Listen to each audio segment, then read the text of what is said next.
Hello everyone, welcome back to my channel. अब हम देखने वाले हैं कि how to find the shaded region. अभी हमने देखा था कि अगर हमको किसी भी शेडेड रीजन को निकालना था डायरेक्टली तो हम कैसे कर सकते हैं, क्योंकि उन फिगर्स में जो मेरा लास्ट वीडियो था उसमें मैंने बताया कि जो फिगर्स था जिनका हमको शेडेड रीजन निकालना है वो खुद एक ज्योमेट्रिक फिगर थे। तो हमको पूरे फिगर को कैलकुलेट करने के बजाय हमने डायरेक्टली सिर्फ शेडेड पोर्शन को कैलकुलेट किया, उनका एरिया फाइंड आउट किया। लेकिन यहाँ पर देखिए, अगर हम शेडेड पोर्शन की बात करें, जैसे कि इस वाले एग्जाम्पल में ये पूरा जो येलो पोर्शन है इसका हमको एरिया फाइंड आउट करना है। अब ये जो येलो पोर्शन है ये कोई ज्योमेट्रिक फिगर नहीं है जिसका हम डायरेक्टली एरिया निकाल सकते हैं।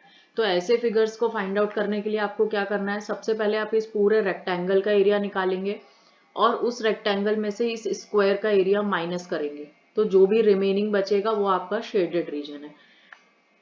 तो जब भी शेडेड रीजन कोई डायरेक्टली ज्योमेट्रिक फिगर ना हो तो हमको इस तरीके से पहले पूरे फिगर का एरिया फाइंड आउट करना होता है और फिर उसमें से जो अनशेडेड फिगर है, जो अनशेडेड पार्ट है उसका एरिया सब्ट्रैक्ट करेंगे तो हमको हमारा शेडेड पोर्शन मिल जाएगा। तो इसको फाइंड आउट करने के लिए हम यहाँ पर लेंगे area of rectangle. Area of rectangle इसलिए क्योंकि रेक्टेंगल जो है ये पूरे फिगर, पूरा कंप्लीट फिगर है, तो हम पहले पूरे फिगर का एरिया निकालेंगे। तो area of rectangle will be length into breadth, that means 40 into 20। 40 multiply by 20 is 800। तो अभी हमने पूरे फिगर का एरिया निकाला, यानी पूरे रेक्टेंगल का, जो हो गया 800 सेंटीमीटर स्क्वायर। अब इसमें से हम जो हमारा अनशेडेड एरिया है, दैट मीन्स जो हमारा स्क्वायर है, तो हम area of square find out करेंगे। तो एरिया ऑफ स्क्वायर हो गया साइड इंटू साइड, यानी 5 इंटू 5, क्योंकि स्क्वायर की एक साइड दी हुई है 5, तो 5 5 जा 25 सेंटीमीटर स्क्वायर। अब अगर हम देखें इसमें, तो हम अगर पूरे रेक्टेंगल में से स्क्वायर को सब्ट्रैक्ट करते हैं तो हमको हमारा एरिया ऑफ शेडेड रीजन मिल जाएगा। तो जब भी आप डायरेक्टली नहीं निकाल सकते क्योंकि वो फिगर ज्योमेट्रिक फिगर नहीं है तो आपको इस तरीके से करना पड़ेगा। तो आप 800 माइनस 25 करेंगे, तो ये हो गया 10 माइनस 5 5, ये बचा 9, 9 में से 2 गया 7 एंड 7। तो यानी आपका जो शेडेड रीजन का एरिया आया है वो आया है 775 सेंटीमीटर स्क्वायर। क्योंकि हमारा जो शेडेड पोर्शन था वो कोई पर्टिकुलर ज्योमेट्रिक फिगर नहीं है, इसीलिए हम डायरेक्टली फाइंड आउट नहीं कर पाए।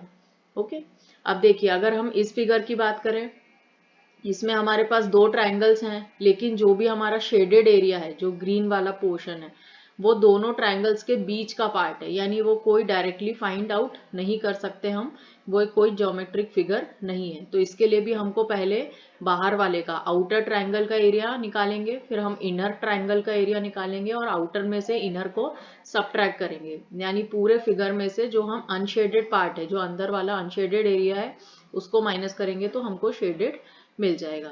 तो इसके लिए हम लिखेंगे area of outer triangle, outer triangle का एरिया। अब ये क्योंकि ये राइट एंगल ट्राइंगल है तो इसका एरिया होता है half into base into height. तो ये हो गया 1/2 इंटू आउटर ट्राइंगल का बेस है 20 और हाइट है 20। इसको मैं सिंप्लीफाई करूंगी तो ये हो गया 10। इसका मतलब 10 इंटू 200, 10 इंटू 20 सॉरी, तो it is 200 centimetre square. Similarly अब हम एरिया ऑफ इनर सर्कल निकालेंगे। तो आपका एरिया ऑफ इनर सर्कल हो गया 1/2 इंटू बेस इंटू हाइट, क्योंकि वो भी राइट एंगल ट्राइंगल है, तो 1/2 इंटू बेस है 10 और हाइट है 5। तो ये सिंप्लीफाई हुआ तो ये हो गया 25 सेंटीमीटर स्क्वायर। अब हमारा आएगा एरिया ऑफ शेडेड रीजन। अब शेडेड कैसे आएगा, पूरे एरिया, पूरे ट्रायंगल में से अगर हम अंदर वाला ट्रायंगल का एरिया माइनस कर देंगे, यानी देखिए अगर इस पूरे ट्रायंगल में से, आउटर ट्रायंगल में से अगर हम ये अंदर वाला इनर ट्रायंगल माइनस करते हैं तो हमको एरिया ऑफ शेडेड रीजन मिल जाएगा। इसका मतलब हम 200 माइनस 25 करेंगे तो ये हो गया 175 सेंटीमीटर स्क्वायर। क्योंकि इन फिगर्स में हम डायरेक्टली एरिया नहीं निकाल सकते शेडेड रीजन का, इसीलिए हम इस तरीके से फाइंड आउट करते हैं। अब देखिए ये वाला फिगर अगर हम देखें तो इस फिगर में अगेन एक ट्रायंगल है लेकिन उसके अंदर एक रेक्टेंगल है, लेकिन जो हमारा शेडेड पोर्शन है वो इन दोनों का बीच का पार्ट है, जो कि एक डायरेक्ट ज्योमेट्रिक फिगर नहीं है। तो इसके लिए भी हमको पहले पूरे फिगर का एरिया निकालेंगे, पूरे ट्रायंगल का एरिया, उसमें से इस अनशेडेड रेक्टेंगल को सबट्रैक्ट करेंगे, तो we will get the area of the shaded region. तो सबसे पहले हम निकालेंगे area of rectangle, sorry area of triangle, क्योंकि जो हमारा आउटर फिगर है वो है ट्रायंगल। तो हम सबसे पहले फाइंड आउट करेंगे एरिया ऑफ ट्रायंगल। तो हमारा एरिया ऑफ ट्रायंगल हो गया 1/2 इंटू बेस जो कि 40 है, इंटू हाइट जो कि 20 है। इसको हमने सिंप्लीफाई किया, 2 1 जा 2, 2 इंटू 20 तो 40 हो गया। 20 इंटू 20 इज 400 सेंटीमीटर स्क्वायर।